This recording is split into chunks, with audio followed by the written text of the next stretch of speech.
자, 우리가 11월 달에 오신 분들은 시험 칠 때까지 아무 문제가 안 됩니다.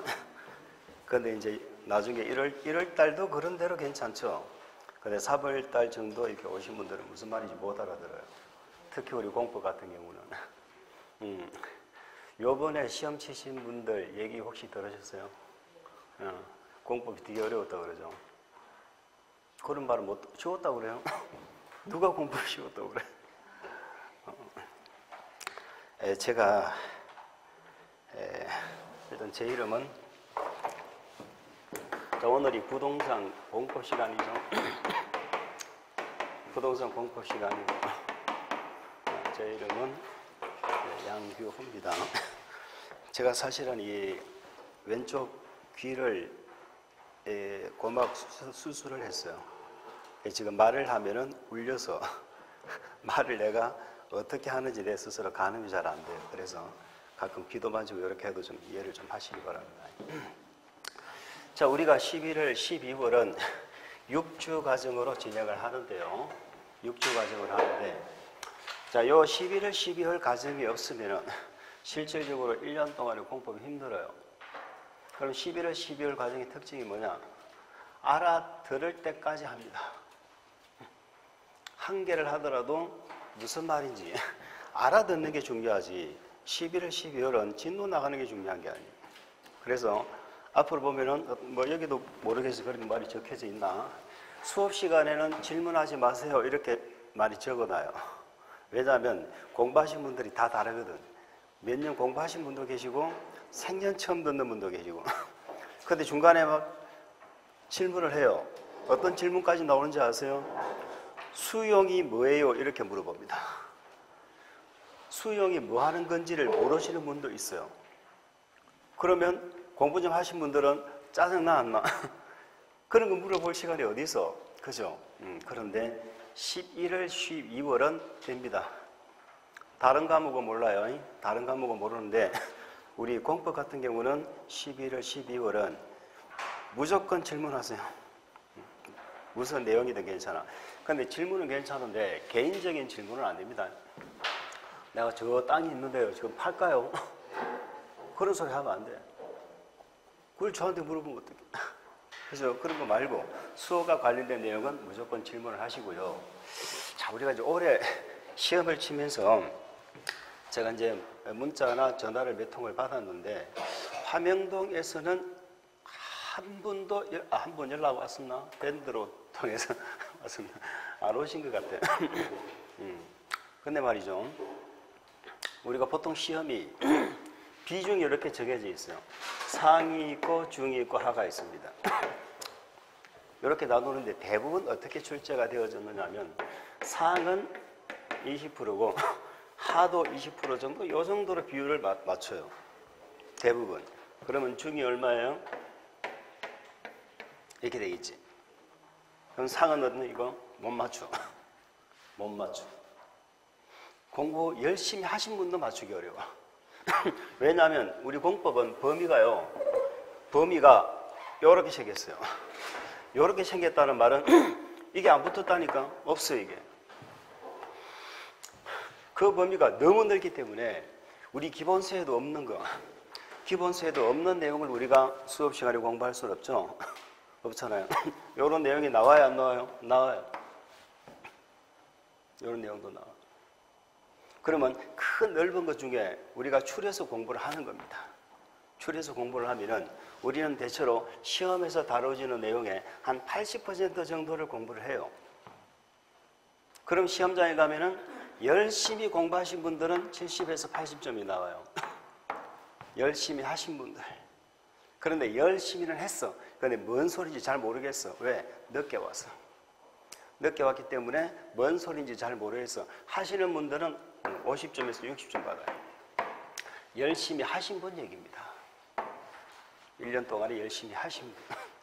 그럼 열심히 안 하고 하다가 안 하다가 하신 분은 1년이 아니라요. 몇 년을 해도 안 돼요.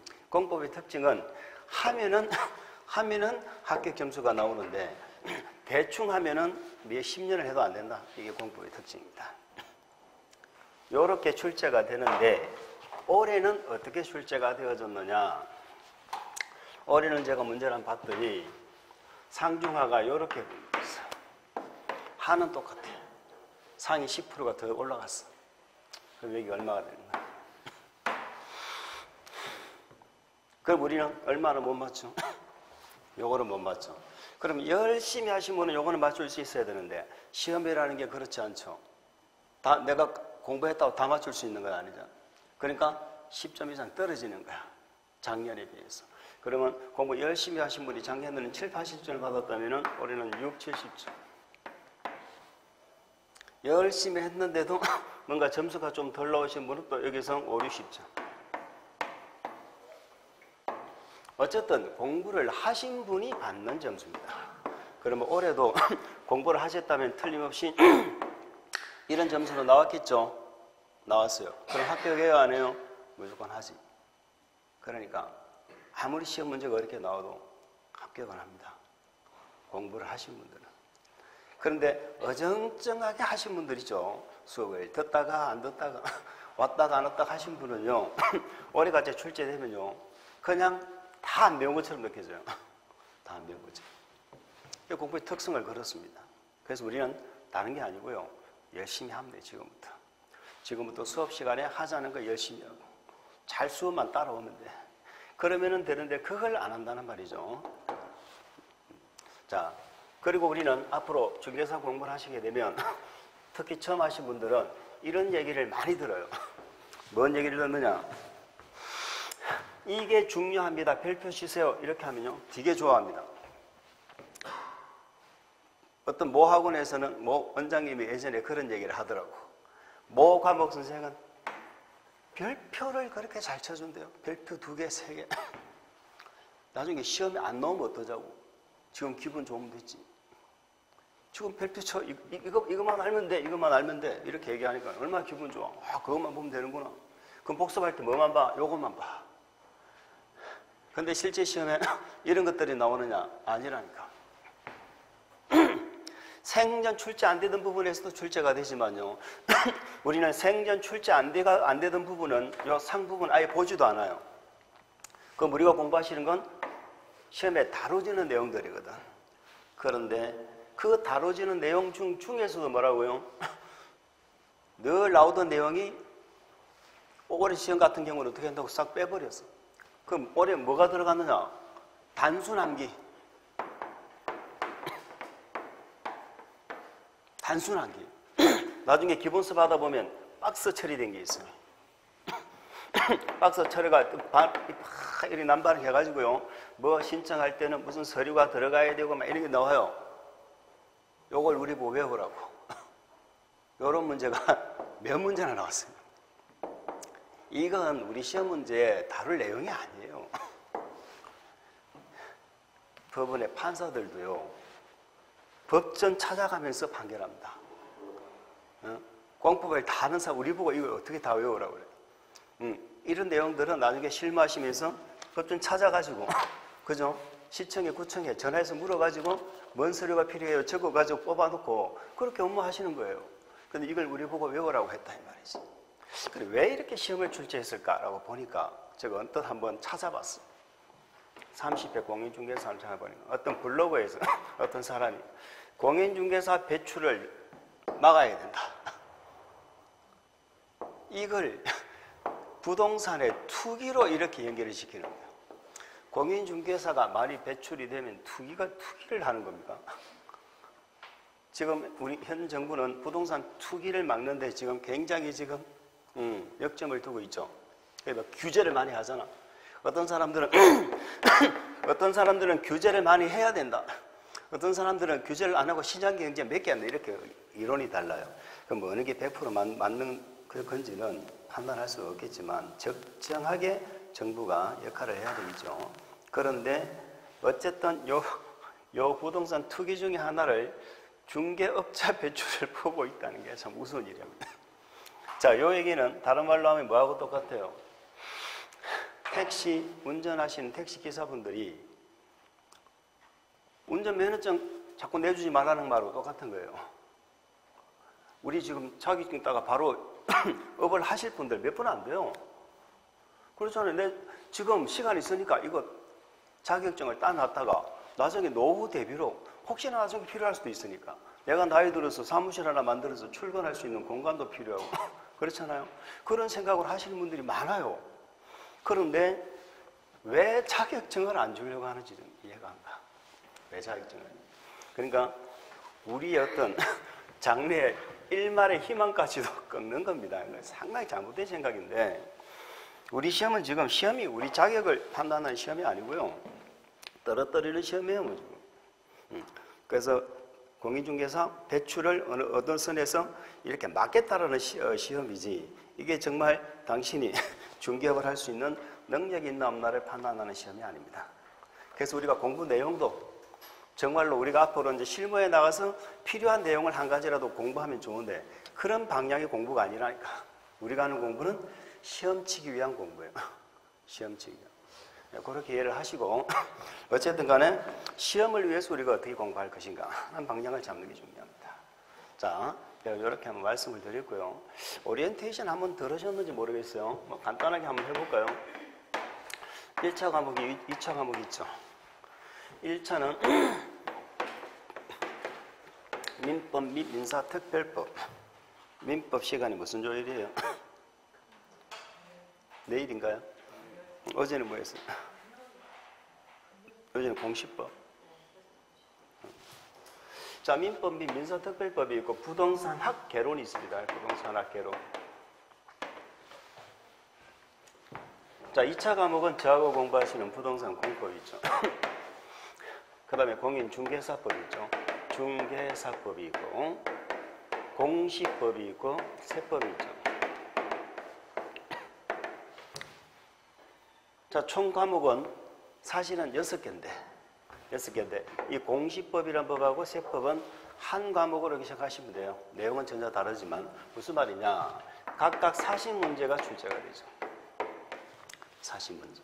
그럼 한 문제당 2.5로 계산하시면 100점 만점이 됩니다. 그러면 1차하고 2차는 별개예요. 1차만 계산합니다. 1차만 계산해서 평균 60점. 평균 60점이면 합격이에요. 근데 과락은 있습니다. 어느 한 과목이 40점이 안 되면은 아무리 다른 과목이 점수가 높아서 평균 60점이 되더라도 합격이 안 돼요. 그러니까 40점 이상이면서 평균 60점 이상이면 합격을 하십니다.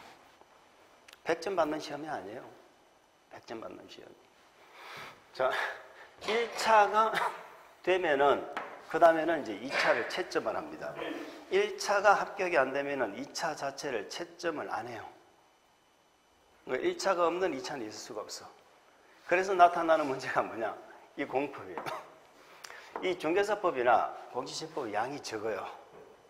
그리고 웬만큼 덤벼들면 되는데 이 공법은 1차 과목보다도 더 많은 시간이 필요한 과목이에요. 더 시간이 많이 필요해요. 요거를 공부하려면. 왜 그러냐? 민법을 한번 들어보면요. 개론도 마찬가지겠죠. 우리가 모르는 내용이잖아요. 모르는 내용은요. 무조건 어렵습니다. 모르는 내용을 처음 듣는데 저건 무조건 뭐 내 스타일이다 하는 그런 게 있을 수가 없어. 뭐든지 다 마찬가지. 내가 모르는 건 무조건 어려워. 무슨 말인지 하나도 못 알아듣는다. 무슨 말인지 못 알아듣는다. 그런데 민법은 2바퀴, 3바퀴 돌죠. 신기하게도 알아들어요. 정리가 되고요. 이해가 되고요. 뭔가 분류가 돼요. 공법은 제가 11월, 12월에 무조건 알아듣는 수업을 하자라고 얘기했는데 11월, 12월 수업을 들으면요. 이렇게 얘기합니다. 와, 공법이 되게 어렵다고 하던데 할만한데요? 이렇게 얘기를 해요. 할만한데요? 라고 얘기합니다. 왜냐하면 공부라는 것이 맨 처음에 뭐가 필요해요? 제가 지금 이번 진대 강조드리는 게 이해거든. 이해만 하고 가만히 있으면은 우리 머릿속에 얼마나 저장이 되어져 있을까? 며칠간이나. 며칠간은 무슨 며칠간이겠어. 말할 때는 5분도 안 지나서 기억 안 나요. 그래서 이렇게 얘기합니다. 저기요, 수업 들으면 무슨 말인지 알겠어요. 근데 기억이 안 돼요. 이렇게 얘기하고 어떤 분은 제가 이해는 했는데요. 암기는 언제부터 할까요? 이렇게 물어보시는 분도 있어요. 그럼 제가 이렇게 물어봅니다. 이해를 하셨다고요? 그럼 이해하신 걸 나한테 얘기 한번 해보세요. 한마디도 못하지. 이해를 했다면 말을 할 수가 있어. 그건 이해가 안 됐다는 거예요. 그냥 제가 얘기할 때 그래야 고개 끄덕하고 넘어간 거지, 그걸 내 머릿속에 이해를 했다는 건 끊임없는 반복이 수반이 되어야 진짜 이해가 되고 내게 되는 겁니다. 그래서 우리 공부는요, 반복보다 중요한 건 없어요. 자꾸 누가 반복을 많이 하느냐, 그게 따라서 결판이 나는 거예요. 그래서 공부를 열심히 하시는 분들은 계속 보고 또 보고 그러다 보면 언젠가는 내게 됩니다. 그런데 공부가 안 되신 분들은 요거까지만 하고 요걸 갖다가 안 해요. 그러면 처음 11월, 12월은 괜찮아. 11, 12 과정하고 1, 2 과정이 있는데요. 차이점이 뭐냐? 11, 12 과정은 진도를 다 못 나갑니다. 거의 진도하고 관계없는 과정이에요. 그런데 1, 2월 과정은 이때부터는 진도를 맞춰야 돼요. 그러면 이 내용과 이 내용은 크게 차이가 나지 않습니다. 그러니까 11월, 12월 과정을 듣고 1, 2월 과정을 들으면 거의 같은 내용을 들어요. 그러니까 1, 2월 과정도 크게 부담 없이 가는데 3월 이상 이제 넘어가 버리면 심화 과정이 들어가거든. 이때부터는 정말로 이 과정을 열심히 하신 분과 안 하신 분은요, 여기부터는 실력이 벌어져 버립니다. 그래서 이 과정에서 합격과 불합격이 거의 결정이 나요. 딱 보면은 아, 저분은 되겠다 안 되겠다, 이 과정에서 결정난다는 거예요. 그럼 바로 이게 되려면 바로 요 11, 12, 1, 2 과정이 반드시 돼야 돼. 그러면 11월, 12월 과정은 요 반복을 제가 합니다. 제가 반복을 해요. 무슨 말이냐? 올해 요번 시간에 제가 했으면, 이번 주에 했으면 다음 주에 와가지고 이 했던 얘기를 그대로 또 합니다. 그러니까 가만히 있어도 복습이 되니까 되겠다는 생각이 드는 거야. 근데 1월 달부터는 이 반복을 누가 해야 돼? 본인이 해야 돼. 본인이 어떤 식으로 반복을 하셔야 되는가 하는 것을 계획을 잘 잡아가지고 하루 일과 계획을 잘 잡아서 복습을 해야 돼요. 근데 이 반복이라는 게 얼마나 힘든지 아세요? 자, 화요일 날 공법이 들었어요. 화요일 날 수업을 들었습니다. 복습을 합니다. 다음 주 화요일이 왔습니다. 또 수업을 듣습니다. 복습합니다. 요 수업과 요 수업 내용은 다르죠. 진도를 나갔어. 요 복습과 요 복습은 다르죠. 그러면 이걸 한 게 다음 주에 또 하는 게 아니라니까. 그러면 요 내용은요, 만약에 2달 과정 같으면 2달 뒤에 봐요. 2달 뒤에 봐. 그러면서 나는 복습했다고 생각하는 거야. 2달 동안이나 안 봐놓고서는. 이걸 복습한 게 아니고 공법을 복습한 거지. 진도는 계속 나가잖아. 그리고 내 머릿속에는 얘가 없어요. 2달이나 지났잖아 벌써. 그러면 우리가 보통 이렇게 얘기합니다. 뭔가가 내 머릿속에서 저장이 되고 날아가기 전에 저장이 되는 기간은 이틀 정도는 내 머릿속에 있을 수 있다. 제가 생각할 때 이틀은 있는다는 말은 이건 아마 머리가 잘 돌아가는 10대, 20대일 거예요. 우리는 이틀 안 가요. 금방 했던 얘기도 어저께 뭐 했어요? 기억 안 나. 어저께 어디 놀러 갔다 왔어. 어디 갔다 왔는데 갔다 왔는데 기억이 안 나. 그렇다니까. 그래서 참 이게 어떻게 하면은 진도가 이렇게 가면서도 앞에 부분을 계속해서 내가 터치를 할 수 있을까 하는 노하우. 그게 바로 공부가 되는 노하우입니다. 근데 이걸 제가 늘 얘기를 해도 이 말을 이해를 못 하시고 끝까지 제 얘기대로 안 하시는 분들이 많이 계세요. 그러니까 끝까지 공부가 안 되는 거지. 그러면 이 앞에 부분도 터치를 하면서 공부할 수 있는 그 단계는 1, 2월까지는 안 돼요. 1, 2월까지는 진도에 따라가는 거지. 절대 뒤에 가면서 앞에 거 보고 이거 안 돼. 1, 2월까지는 그냥 수업 내용 쭉 따라가면서 복습하시는 거예요. 그게 가능한 건 빠르면 3월부터. 3월은 3월, 4월, 5월 석 달을 주기로 해서 돌아갑니다. 석 달을 주기로 돌아가고, 여기는 뭐냐면 4시간 수업을 하면 마지막 시간은 문제를 하는 거예요. 지난주 했던 걸 문제를 통해서 복습을 하죠. 그럼 뭐 나름대로 이게 이 커리큘럼이 상당히 제가 생각해도 괜찮은 것 같아요. 문제를 통해서 이게 무슨 말인지를 이해를 해보는 것도 굉장히 중요합니다. 그럼 3, 4, 5는 석 달 과정이기 때문에 이 과정을 놓쳐버리면 진짜 이제 공부할 시기가 없어요. 6월 달부터 바로 문제에 들어가니까. 그죠? 문제. 우리 그 스케줄 표는 다 가지고 계시죠, 그죠? 그걸 통해서 한번 이해를 하십니다. 그래서 이 두 기간이 얼마나 중요한가 이 말입니다. 그래서 이 두 기간을 또 놓치고 오시는 분은 내년에 오셔도 또 1년 내내 고생하고요. 그런 현상이 또 벌어져요. 우리 공법은 한 만큼 점수가 나오는데 극단적으로 공법은 50점만 받아도 합격합니다. 50점만 받아도 합격하는데 그 50점 받는 게 정말로 열심히 해야 받아요. 어떤 분들은 50점만 받으면 되는데 대충 하면 되지 않습니까? 라고 이렇게 착각을 하시는 분들이 계세요. 무슨 말이냐면은 50점만 받도록 강의를 해달라는 거예요. 그럼 만약에 제가 40문제 중에서 정확하게 20문제에 관한 내용을 강의를 했다고 칩시다. 요 20문제에 관한 내용을 강의를 했어. 요 20문제에 관한 내용이 시험에 나왔어. 그러면 나머지 20문제는 어떻게 돼요? 안 배운 데서 나왔다는 거죠. 제가 20%가 안 배운 데서 출제가 될 수 있다고 해서 20%도 근 9문제, 10문제 가까운 거예요. 엄청나게 많은 문제야. 그런데 20문제가 안 배운 데서 나왔다. 문제를 풉니다. 1번 아는 게 나오면 좋아요. 모르는 게 나오는 게 좋아. 아는 게 나왔어. 배운 게 나왔어. 2번은 또 아는 게 나와. 공부는 안 하고. 만약에 한 서너 문제만 모르는 게 처음 공부한 게 나와봐. 내 마음속은 이미 떨어졌습니다. 뭔 말인지 이해하시죠? 자신감이 없는 거예요. 속으로 큰일 났다. 큰일 났다. 모르겠다. 떨어졌다. 이렇게 생각하고 문제를 읽는다니까. 그럼 나중에 아는 문제가 나와도요. 일단 모르는 거겠지. 내가 아는 거 아닐 거야. 이렇게 하면서.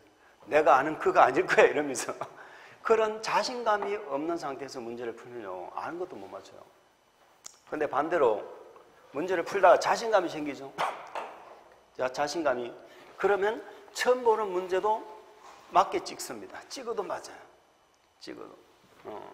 그렇기 때문에 공부라는 건 우리 중개사 시험에서 특히 이제 그런 현상이 많이 벌어져요. 공법 같은 경우는 이게 중요하기 때문에 중요한 것만 한다는 개념을 일단 버리시고요. 그냥 수업 시간에 하는 내용을 만나 열심히. 저것까지 해야 돼 이런 생각하지 말고 저것까지는 안 해요. 제가 절대로 할 수 없는 부분은 절대로 안 합니다. 아시겠죠? 할 수 없는 부분은 과감하게 버려요. 그러니까 수업 시간 하는 내용은 열심히 따라하자. 그게 제일 중요하거든. 근데 그걸 이행하기가 쉽지가 않다 이 말이에요. 꼭 하나 그거 명심해 주시고요. 두 번째는 우리는 학교 과정으로 치면은 지금 유치원생입니다. 유치원생은 선생님 말씀을 잘 들어요, 안 들어요? 잘 듣죠. 안 듣는다고. 유치원을 그렇게 다녔어. 유치원 때는요, 선생님이 참새하면 그렇지. 그렇게 하는 거예요. 그런데 또 문제는 뭐냐? 우리가 공부하시는 분들이 대부분 성인분들이죠. 예, 성인들이고 뭐 10대도 뭐 거의 없어요. 가끔 뭐 고등학생이 교복 입고 학원에 오는 경우도 있긴 있습니다. 그런데 성인들이 되다 보니까 이미 내 나름대로의 인생의 길을 걸어와가지고 나의 나름대로의 생각이 다 있어요. 나름대로 생각. 그리고 앉아 계신 분들은 학습 능력이 다 달라요. 다 달라. 어떤 분들은 제가 설명을 좀 어설프게 해도요, 찰떡까지 알아들으시는 분이 있고요. 어떤 분들은 아무리 설명을 잘해도 2번, 3번 들어야 이해가 가시는 분이 있고 다 달라. 그러면 내가 낸데 이 생각을 버려야 돼. 첫 시간 요거 지금 제가 잔소리하고 있는데 여기 정말 중요합니다. 내가 낸데를 버려줘야 돼요. 왜냐하면 우리가 어떤 내용, A라는 내용을 공부를 하는데요. 여러분들이 수동적으로 수업을 하는 거하고요, 적극적으로 같이 참여를 하는 건 그 학습 효과는요, 비교가 안 됩니다. 그래서 제가 뭔가를 이야기하면서 설명을 하고 이렇게 한번 물어봐요. 그러면 이 말은 맞아요? 이렇게 물어봐. 그렇게 하면 대답을 하려고 자꾸 노력을 해야 돼요. 맞는지 틀리는지 자꾸 대답할 노력해야 되고, 방금 제가 참새하면 짹짹하듯이 뭔가가 말을 하면은 대답을 하려고 노력을 하셔야 돼요. 그게 중요합니다. 왜? 대답을 하려고 노력을 할 때 내 머릿속에 저장이 되고 이해가 되고요. 근데 가만 어떤 분은 그래요. 눈으로 대답해요. 물으면 본인은 분명히 대답하고 있는 겁니다. 근데 그거는 절대로 도움이 안 돼요. 돌아서면 금방 잊어버려요. 그래서 말을 자꾸 하세요. 근데 우리가 말을 자꾸 한다는 게 굉장히 힘들어요. 부끄러워요. 특히 연세 있으신 분들, 남자분들은 말하는 게 부끄러워. 대답하는 게. 어떤 질문은 너무 유치한 질문을 해. 너무 유치한 질문. 예? 그런 유치한 질문에 대답을 한다는 게 부끄러운 것 같은데요. 그걸 극복을 해야 돼요. 그래야지 학교 갑니다. 근데 집에서 이렇게 살림만 하시던 우리 주부님들은요, 대답 잘합니다. 시키면 시키는 대로예요. 그분들은 그냥 1년 만에 합격해 나가요. 그런데 막 공부는 이렇게 하는 거야 뭐 하면서 이렇게 하시는 거 있죠. 몇 년 갈지 몰라요. 그래서 무조건 앞에서 시키는 대로, 뭔가가 농담하려고 해도 기분 나쁘게 생각하지 마시고, 참새하면 짹짹하고, 그렇게 하면은 1년 동안의 분위기가 좋아집니다. 그리고 1년 동안 분위기가 좋아지고 여러분도 좋고 강의하는 저도 편하고. 그래서 입 딱 다물고 가만히 이렇게 쳐다보고 있으면요, 수업 진행이 안 돼요. 수업 진행이. 자, 그거 하나만 좀 협조를 해주시면 됩니다. 자, 그 정도로 하고, 첫날이니까 그 정도로 하고, 우리가 뭘 공부할 건지를 제가 한번 보겠습니다. 저하고 공부하실 게 부동산 공법이에요. 멋있게 들어보셨겠지만은 법이 법을 크게 이렇게 두 개로 구분할 수가 있어요. 사법, 공법 이렇게 구분을 합니다. 사법, 공법. 말 그대로 사법은 개인이란 뜻이죠. 개인 간의 거래를, 개인 간의 어떤 관계를 규제한다 이렇게 표현합니다. 개인 간의 관계를. 우리 개인과 개인은 뭐를 합니까? 오늘도 우리가 만나가 개인과 개인끼리 뭐를 하고 있어요? 각종 계약을 하고 있죠. 학원에 와서 계약을 했잖아요. 내가 수업을 들을 테니까 수강료를 내고 수업을 듣겠다. 그렇죠? 그럼 또 저는 또 그 시간에 맞춰 와가지고 여러분들한테 수업을 하고, 이게 다 계약에 의해서 하는 거예요. 계약에 의해서. 그러면 개인 간의 어떤 계약 체계라는 부분, 거기에 대해서 문제가 발생했을 때는 어떻게 개인의 권리를 구제를 해줄 것인가? 개인의 권리 구제를 목적으로 하는 게 우리 사법이에요. 그러면 이 개인과 개인은 어때요? 개인과 개인은 대등한 입장이죠. 똑같은 입장에서. 계약을 체결할 때는 어떻게 하는 것인가? 그 계약을 위반했을 때는 어떻게 할 것인가? 하는 내용을 우리는 민법에서 공부를 하게 됩니다. 그래서 민법이 가장 대표적인 사법의 가장 대표적인 법이 뭐다? 민법이다. 이렇게 얘기를 하는 거예요. 그러면 이 개인과 개인 간에 관계된 이런 계약 등에 관해서는 민법 시간에 공부를 합니다. 민법 시간에. 그러면 오늘 공부하실 건 민법이 아니고 공법이거든. 이 공법은 공익이라는 뜻이에요. 이 공자가. 한자로 쓰 이 공자하고는 달라요. 우리가 건축물을 건축하는 어떤 기술적인 공법이 아니고 공익, 공공복리를 위한 법이다 이 말이야. 공공복리를 위한 법. 그럼 공법은 우리 개인하고 개인 간에 벌어지는 일이 아니고요. 국가예요, 국가. 국가하고 우리 개인과의 관계를 규율하는 법입니다. 그럼 이 국가라는 자가 뭐 하는 자예요? 이 공익을 위해서, 공공복리를 위해서 존재하는 자라니까.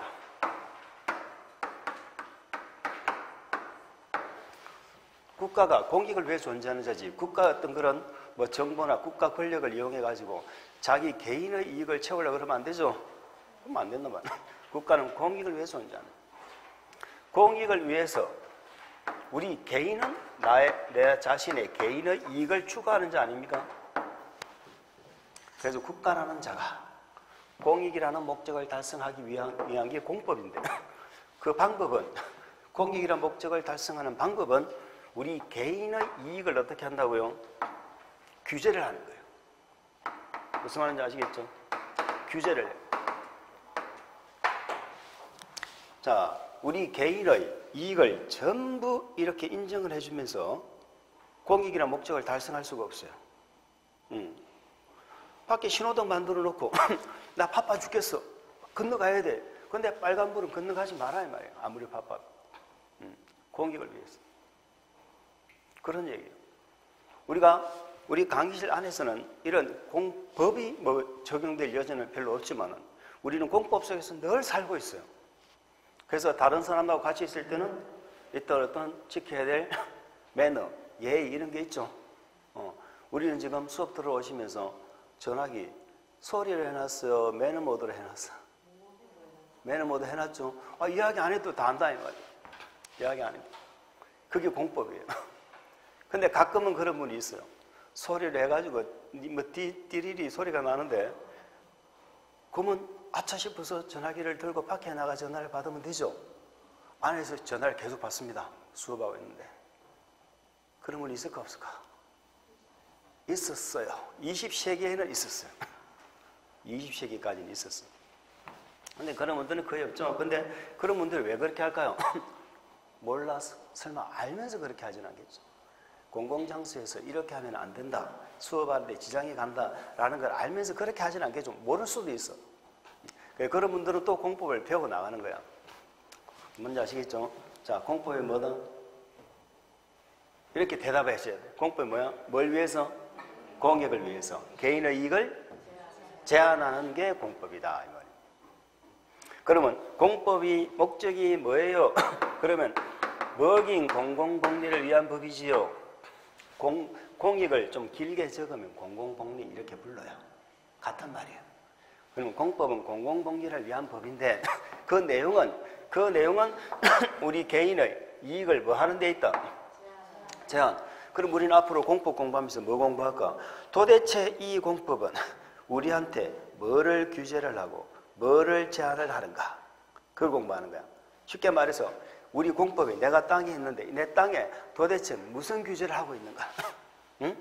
내 땅에 어떤 제한을 하고 있는가? 이걸 공부하는 게 공법이라고. 이해하시겠어요? 자, 지금까지 설명드린 내용은 공법은 공익을 위한 법이구나. 그리고 공익을 위해서 국가라는 자, 우리는 국가라는 자를 나중에 이렇게 부를 거예요. 행정청이라고 부를 겁니다. 행정청이, 국가라는 행정청이 우리 개인을 규제를 하는 거야. 그 말인지 아시겠죠? 이게 공법이야. 우리 규제를. 자, 그러면 공법이 뭔지 알아봤어요. 공법이 뭡니까? 라고 시험에 물어보진 않겠지만 요 정도만 대답할 수 있으면 되겠죠? 한번 해볼까요? 공법이란 뭐다? 국가라는 행정청이 뭐를 위해서? 공익, 공공복리를 위해서 우리 개인들의 이익을 만다? 제한한다. 이걸 우리는 공법이다. 이렇게 얘기합니다. 자, 그러면 국가라는 주체가 우리 개인을 규제하는 법이 도대체 몇 가지나 있을까 이 말이에요. 몇 가지나. 아무도 몰라요. 몇 천 가지가 된다고 얘기합니다. 몇 천 가지. 몇 천 가지. 그럼 우리를 이렇게 규제하는 법이 몇 천 가지나 있다라는 말은 이 사회가 그만큼 뭐하다는 거예요? 복잡하다는 거 아닙니까? 예전에는 법이 이렇게 많이 필요 있었을까요? 예전에 저 시골에서 살아보신 분 계세요? 시골에서 앞으로 우리는 시골을, 우리가 생각하는 시골을 앞으로 농림지역, 자연환경 보전지역 이렇게 부를 겁니다. 뒤에 공부하실 거야. 이런 동네에 살아보신 분들은요, 연세가 좀 있으신 분들은 6, 70년대를 한번 떠올려보세요. 무슨 법이 필요해? 그 시골에는 대문도 없어.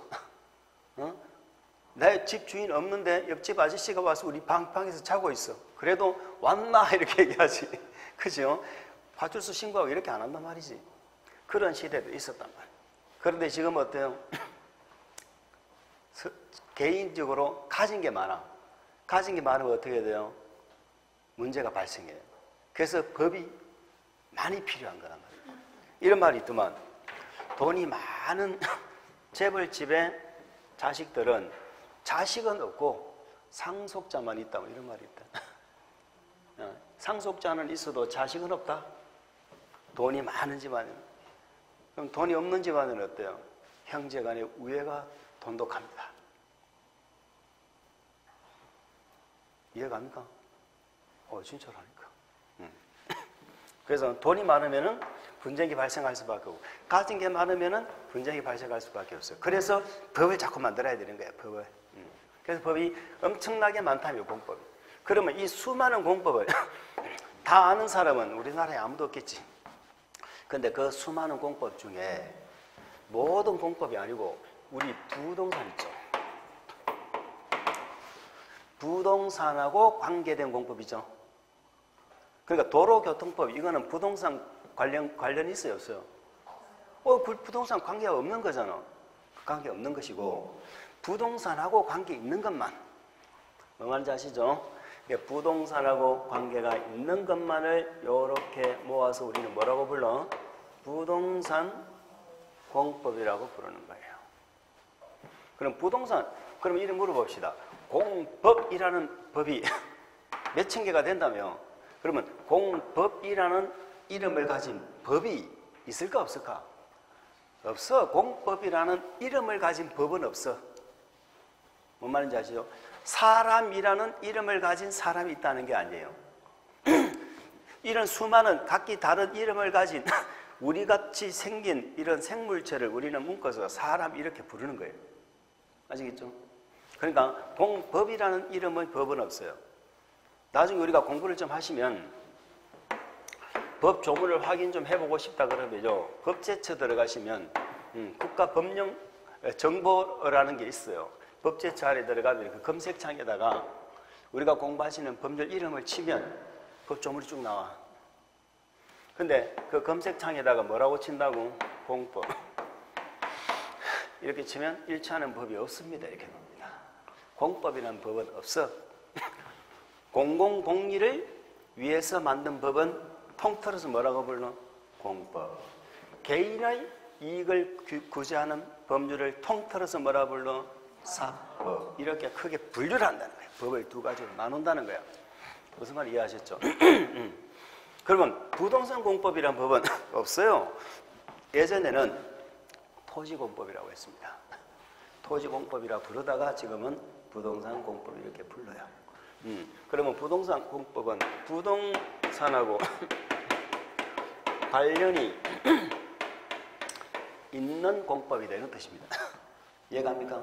공법들 중에서 부동산하고 관계가 있는 것, 이것만을 우리는 부동산 공법 이렇게 부르는 거예요. 여기까지 이해갔죠? 그러면 공법은 알았으니까 뭐만 한번 이해해볼까? 부동산이 뭐냐요? 부동산. 나중에 민법 시간에 부동산을 공부합니다.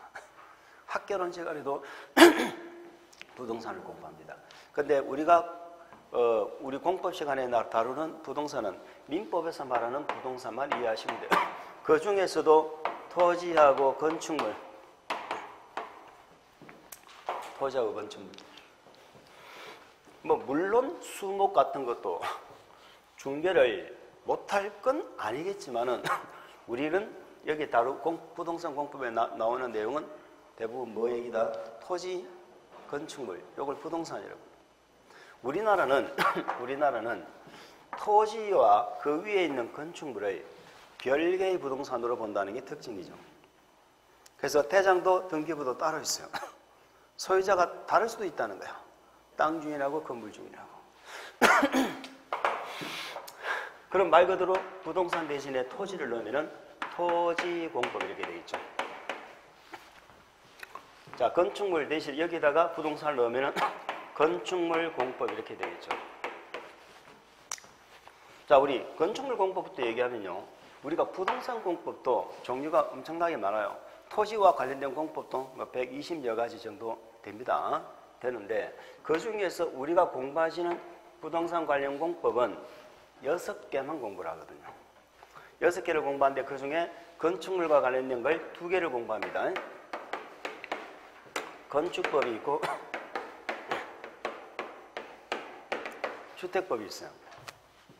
자, 건축법은 건축물을 지을 때는 대지는 도로에 접해야 된다. 안 접하면 맹지라서 건축허가가 안 난다. 그러니까 차가 다니는 도로에 접해야 되는 거야. 쉽게 말해. 다음에 다 더 공부하실 겁니다. 그리고 건축물을 지을 때는 이 동네는 불이 날 위험이 많으니까 우선 건축 자재를 어떤 자재를 사용해야 된다. 옆집에 뭐가 보이니까 무슨 차면시설에서 막아야 된다 하면서 공익을 위해서 여러 가지 규정을 두고 있습니다. 건축 기준을. 그러면 건축법에는 여러 가지 뭐를 두고 있다? 건축 기준을 정하고 있어. 이 기준에 맞아야 허가가 나요. 기준에 맞아요. 이 건축 기준 자체를 우리 시험에 물으면 또 되게 어려워요. 되게 어려워. 암기하는 내용이 엄청나게 많아. 그런데 다행히 건축법이 엄청나게 어렵게 나오는 해는 이 기준을 2문제 이상 출제하는 경우도 가끔 있어. 가끔. 그런데 대부분은 건축법이 어려운 내용을 출제하지는 사실은 않아요. 대부분은. 그런데 공부량이 굉장히 많긴 많아요. 주택법은 자, 건축물은 무슨 뭘 지을 때 적용할까? 뭐 지을 때? 아니, 건축물 지을 때 적용하겠지. 그럼 주택법은 뭐 할 때 적용하는 법일까? 임대차. 임대차법은 따로 있어. 임대차가 아니고 주택법은 주택 짓는 거야. 주택 짓는 거. 그럼 주택은 건축물이에요, 아니에요? 응? 주택은 건축물이에요, 아니에요? 고민하지 말고. 맞죠? 고민하면 안 돼요, 고민. 자, 제가 질문하잖아요. 질문할 때 또 중요한 강아지. 절대 정답 얘기하려고 노력하지 마세요. 맞춰야지 이 생각하면 안 돼. 내 생각을 얘기해야 돼. 내 생각을. 그래야지, 아니야? 라고 수정을 해 나가지. 물어보는 거 보니까 얘는 건축물 지을 때 하고 그럼 얘는 건축물이 아니겠네 이렇게 생각하면 안 된다니까. 왜 건축물이 아니야? 건축물 중에서 가장 대표적인 게 주택인데 건물 중에서 제일 대표적인 게 주택이요. 그러면 주택도 건축법으로 지어야 안 지어요? 짓지. 그러면 여기도 주택을 짓고 여기도 주택을 짓는데 그 주택이 어떻게 다른가 이걸 나중에 이해를 하셔야 되는 거예요. 여기서 짓는 집은 쉽게 말해서 30세대 미만입니다. 30세대 미만. 아시겠죠? 그러니까 29채까지 지을 때는 이 건축법으로 지어. 30세대 이상부터는 주택법으로 지어. 그럼 이 주택과 이 주택의 차이는 주택의 세대 수가 다른 거예요. 무슨 말인지 아시겠죠? 그걸 다음에 우리가 공부하시는 거예요. 그러면 30세대 이상 짓는다는 말의 의미는 뭔가? 많은 세대. 엄청나게 많은 세대가 한 건물, 한 집, 한 동네에서 살죠? 그러면 집만 지으면 돼요? 여기에다 부대 복리까지 같이 갖춰야 돼요. 그래서 이 주택법이라는 법으로 집을 지을 때는 집만 짓는 게 아니고 부대 시설, 복리 시설까지 갖추는 거야. 아파트 생각하시면 돼요. 아파트 가면 각교 부대 시설, 복리 시설. 관리사무소, 어린이 놀이터 이런 것도 만들죠. 주민운동시설도 만들고. 그게 세대수가 30세대 이상이라서 만드는 거예요. 그런데 건축법으로 지어. 여기서 건축법으로 집을 짓죠. 빌라를 짓잖아요. 그럼 빌라만 땅 짓는 거야. 건축법은. 그게 차이점이에요. 이번 주택법 시험에 나왔다. 주택법은 나중에 주택법에서 건축법은 허가받는다는 건 우리가 들어보셨죠. 건축 허가받아 짓잖아. 그런데 주택법은 사업계획이라는 걸 짜야 돼. 사업계획. 아파트 짓는 계획이에요. 그 사업계획에는 부대 복리시설 배치에 관한 내용이 들어가야 된다. 이렇게 시험에 나왔어. OX. 맞지? 그 시험, 올해 시험 문제야. 부대 복리시설 배치. 그게 사업계획이라니까. 주택법에서 집을 지으면 주택이라는 말이 나오잖아요. 반드시 무슨 말이 따라 나와? 부대시설, 복리시설. 그러면 주택법은 주택 및 부대 복리시설 짓는 것이고 건축법은 그냥 건축물, 주택 같으면 그냥 주택만 짓는 거야. 이런 차이점이 있어. 그러면 여기도 어떻게 짓는지 건설 기준이 있을까 없을까? 아파트 짓는 건설 기준이 있겠죠. 근데 이 건설 기준은 우리 시험 범위가 아니에요. 다행히 시험 범위가 아니에요. 그러면 건축법과 주택법은 이렇게 짓는 게 다르죠. 차이점도 있어. 차이점이 한 개가 더 있어. 요거는 짓는 거고 건축하는 거고. 제가 지금 설명드리는 건 공부하는 거 아닙니다. 그냥 이 법이 있다는 소개만 시켜드리는 거야. 이해만 하시고 넘어가면 돼. 공부는 다음에 하시는 거야. 공급 파트가 있어. 이 건축법으로 집을 짓는다는 것은요, 자기 집, 내 집을 짓는다 생각하면 돼. 내 집을. 그러니까 내가 살 집을 짓는 거야. 아시겠죠? 내가 살 집을. 그런데 아니 근데 29세 때까지 건축법을 지은다면 내가 집을 지어가지고 29세에서 다 산다고 그런 말은 아니고 그러면 이자들은 집을 지어 빌라를 지어 뭐 분양하지. 그런데 여기는 내 자기 집을 짓는다고 생각한다면 내 집을 지어가지고 내가 안 살고 팔아먹을 수도 있죠. 팔아먹을 수 있잖아. 그러면 팔아먹을 때 공급 규칙이라는 게 있을까 없을까? 내가 내 집을 팔아먹을 때 규칙은 뭐라고 생각하세요? 아는 거 한 개만 대답해주세요. 내가 내 집을 팔아먹어 지금. 규칙이 뭐야? 양도세 내는 거는 그건 규칙이 아니고. 아니 내가 내 집 팔아먹는데 규칙이 어디 있어? 벼룩신문에 내도 되고, 중개사무소 가서 의뢰를 해도 되고, 그렇잖아요. 현수막 붙여도 되고, 내 집 내 팔아먹는데 무슨 규칙이 있어? 아무 규칙이 없는 거야. 그런데 주택법으로 지었죠. 이거는 주택 공급에 관한 규칙이 있어. 그러니까 아파트를 지으면 아무한테나 팔아먹을 수 있다 없다? 없잖아요. 1순위, 2순위, 3순위 통장도 따지고 아시겠죠? 뭐 요즘은 청약 가점제 가지고 점수도 따지고 이렇게 하잖아요. 그러니까 주택법에서 공급 규칙을 정하고 있다는 거야. 이게 차이점이야. 우리 혹시 최근에 들어보셨어요? 분양가 상한제, 민간 택지에 대해서 분양가 상한제를 적용하겠다 이렇게 했었죠. 하겠다, 10월 초에 하겠다 해가지고 유예를 시켰어. 유예를 시켰다가 얼마 전에 다시 이제 공포가 됐어. 민간 택지도 민간 택지도 적용한다는 말이 무슨 말인지를 정확히 몰라도 돼. 나중에 주택법을 공부하는데. 그래서 지금 대상 지역을 이렇게 막 정해놨죠. 특히 서울 쪽에 정해놨다. 그러면 분양가 상한제를 적용하느니만이 다 이렇게 공급 파트야. 그러면 이런 것들은 건축법으로 지어진 주택에 적용한다는 거예요. 주택법으로 지어진 주택에 적용한다는 거예요. 주택법으로 지은 거. 건축법으로 지은 거. 이런 거 아무것도 관계없어. 우리 투기과일지구 어쩌고 있죠. 건축법으로 지어진 집은 아무 관계 없는 거야. 전부 주택법으로 지어진 집만 해당이 되는 거예요. 무슨 말 이해하시죠? 그래서 집장사들은 웬만하면 주택법으로 짓고 싶어, 건축법으로 짓고 싶어? 건축법으로 짓고 싶죠. 만약에 30세대, 35세대, 40세대 이 정도 짓는다면 이렇게 안 짓고 그냥 29채 딱 짓고 만다니까. 29채 짓고. 그래 분양가도 내 마음대로 하고 아시겠죠? 팔아먹는 것도 내 마음대로 하고 여러 가지 규제를 덜 받는다 이 말이에요. 그래서 우리는 건축법, 주택법이라는 두 가지 법을 공부를 합니다. 자, 건축물과 관련된 공법 중에는 가장 기본적인 법률이고요. 중요한 법률이에요. 그러면 이 건축법이라는 법에서 7문제가 출제가 됩니다.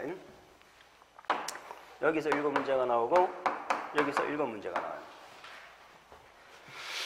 이 두 가지 법률에서 총 14문제가 출제가 됩니다. 이 내용들은 어떤 대단한 논리를 요하는 게 아니에요. 단순한 내용이에요. 그러니까 이거는 누가 많이 봤나, 공부를 많이 했나에 따라서 점수가 달라지는 법이에요. 그런데 이 두 가지 법을 어려워하시는 분들이 있어요. 왜? 우리는 토지공법에 시간을 너무 많이 투자하니까. 여기에는 많은 시간을 투자를 못해. 그러니까 여기 한 5번 보면은 여기 한 2번 정도 보는 정도로, 요 정도로 공부를 하는 게 일반적입니다. 그래서 이걸 어려워하는 거야. 어려워서 어려운 게 아니고, 많이 안 봐서 어렵다, 이 말이에요. 많이 안 봐서. 근데 토지공법은 상당한 논리력이 있어야 돼요. 토지공법은 굉장히 논리적으로 법을 만들어 놨습니다. 그래서 요거는 이해를 많이 해야 돼. 이해를. 자, 우리 토지공법은 네 가지를 공부를 하시게 되는데 그 중에서 가장 중요한 게 국토의 계획 및 이용에 관한 법률 있죠. 맨 앞에 보면은 차례가 목차가 있을 겁니다. 맨 앞에 보면 책에 목차가 있겠죠. 혹시 그 목차가 있는 거 찾아봅니다. 자, 거기 있죠. 컨텐츠 해가지고 국토의 계획 및 이용에 관한 법률 찾으셨어요? 그 법률 이름을 한번 같이 한번 읽어볼까요? 자, 시작. 국토의 계획 및 이용에 관한 법률. 법률 이름도 되게 길죠? 국토의 계획 및 이용에 관한 법률. 이 법률에서 12문제가 출제가 됩니다. 이 법률이 제일 중요한 법입니다. 그리고 이 법률은 뭐 약간 어렵게 출제된 적도 있기는 있지만 대부분 문제가요 어렵지 않습니다.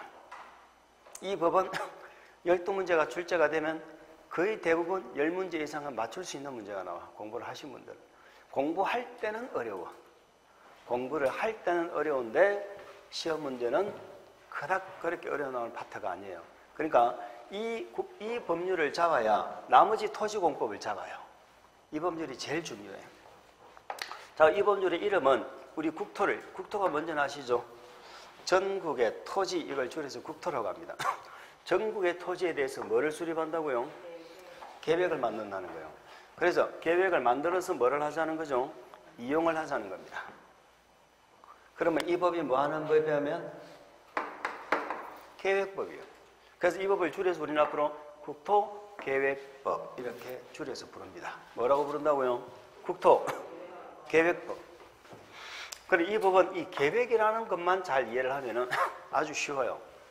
자, 구체적인 내용은 좀 이따 설명을 드리기로 하고, 어쨌든 이 법이 우리나라의 토지의 모양을, 부산시의 토지의 모양을 결정짓는 아주 중요한 법입니다. 그러면 이 법률에서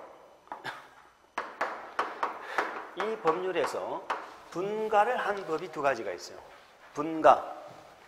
자, 분가법이 두 가지가 있는데, 거기 첫 번째, 넘겨보면은 이제 챕터 2가 되겠죠. 자, 챕터 2에 보면은 무슨 법이 나와요? 도시개발법.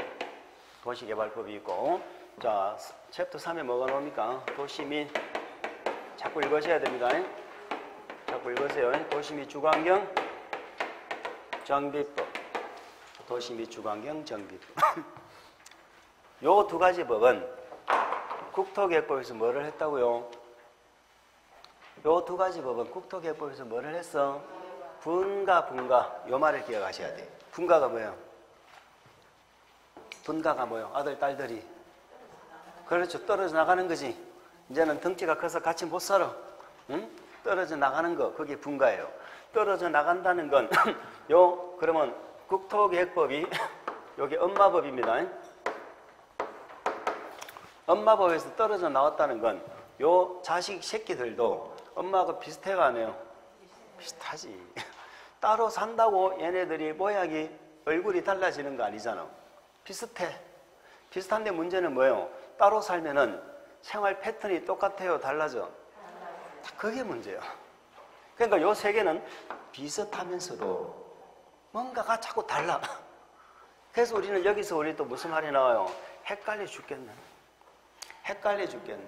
여기 공부하면서 뭔가가 여기서 본 게 또 나오고, 여기 공부하면서 여기서 나왔던 게 또 나오고, 근데 조금씩 달라. 그래서 헷갈려 죽겠다고 하는 거예요. 그럼 우리는 어떻게 해야 돼? 요 세 개를 한꺼번에 놓고 비교를 해야 될 거 아니에요. 응? 여기 볼 때는, 야, 여기는 이렇게 돼 있었는데, 여기는 이렇게 돼 있네. 여기는 이렇게 돼 있는데, 여기는 이렇게 돼 있네. 비교해야 되죠.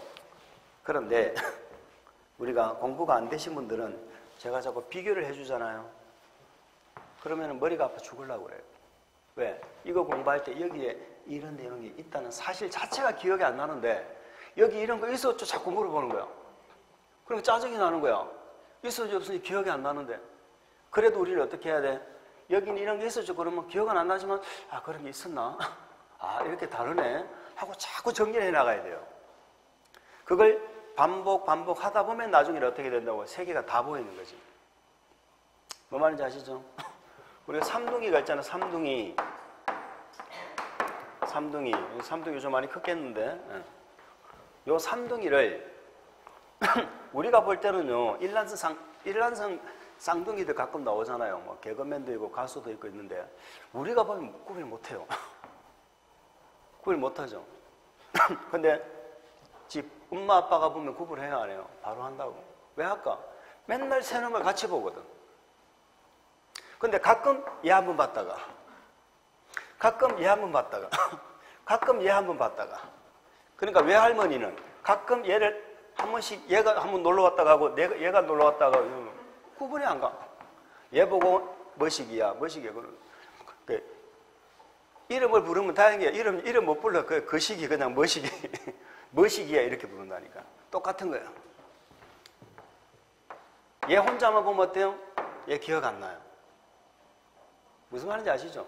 그래서 요 세 개를 잡는 게 우리는 되게 어려워. 요 세 개를 잡는 게.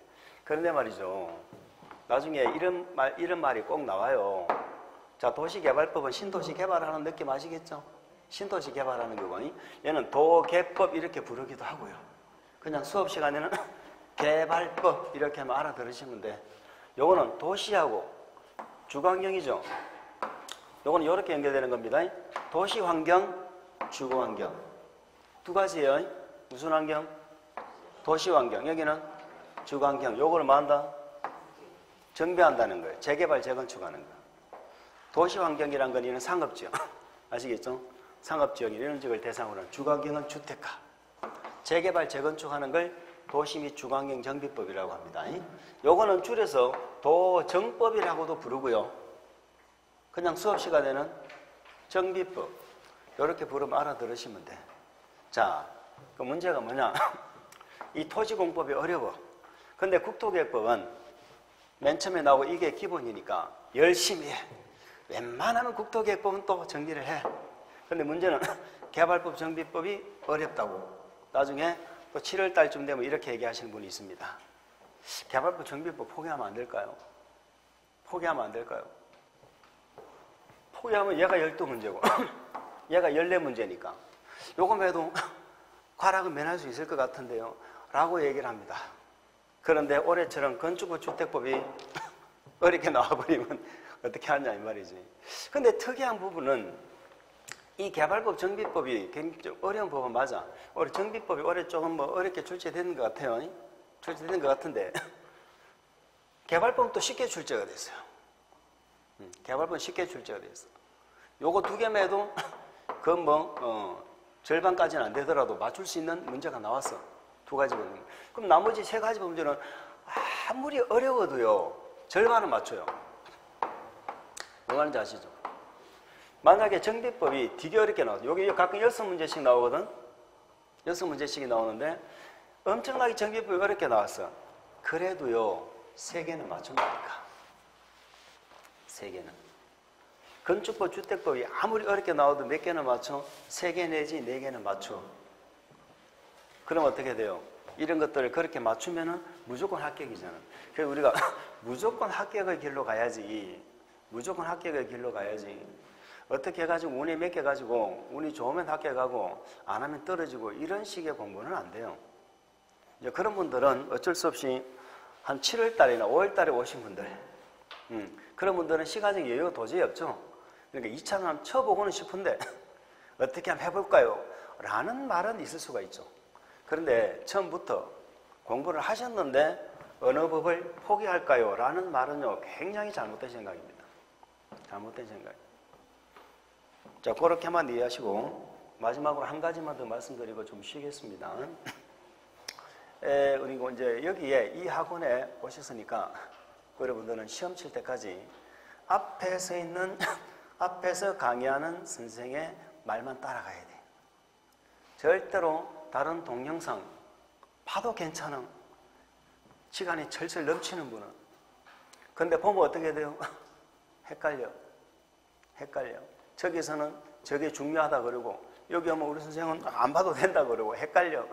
또 설명하는 방법도 달라. 절대 도움 안 돼.